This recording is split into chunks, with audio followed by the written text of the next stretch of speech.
this morning's interlaunch briefing. Obviously, we got a full house. Let me real quickly do some introductions. I want to thank the Salvation Army. We've got Cheryl Warren and Brian Carroll from the Salvation Army that are here today.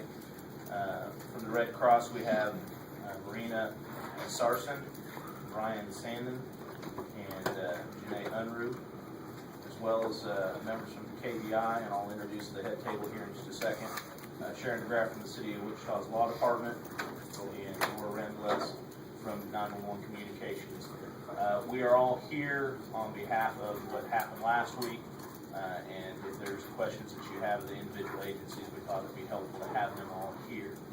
Real quickly, I want to introduce the head table, and then this is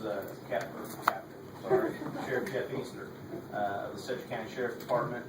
Sitting next to him is Frank Pappas, he's with the KBI, and then this is Sheriff Randy Henderson of the Reno County Sheriff's Department. And I'm going to introduce Chief Williams, who will begin the remarks today. Chief Williams.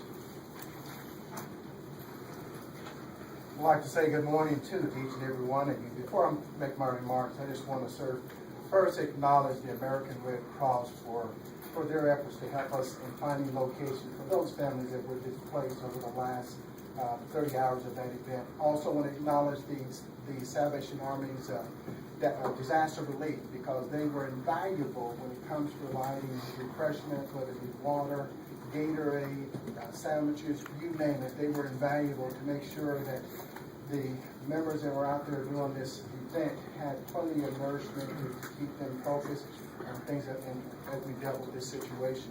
I also want to acknowledge the owner and management of the South Village Apartment complex. And the reason I like to acknowledge them is because, in fact, they offered us space. They allowed us to have access to be able to go inside and look at apartments, to understand the layout of the respective apartment. So that would help us as we look at our planning and things of that nature there. The other part of that is they were very understanding as well as accommodating throughout this situation.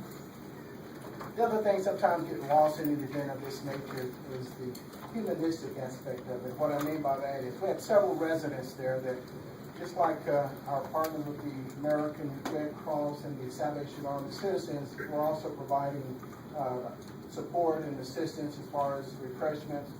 Many of them baked home cookies, if you can believe that, and brought lemonade because of the fact that they realized we had a very challenging task ahead of us. And so to me that was very important, and like I said, that gets lost in the discussion.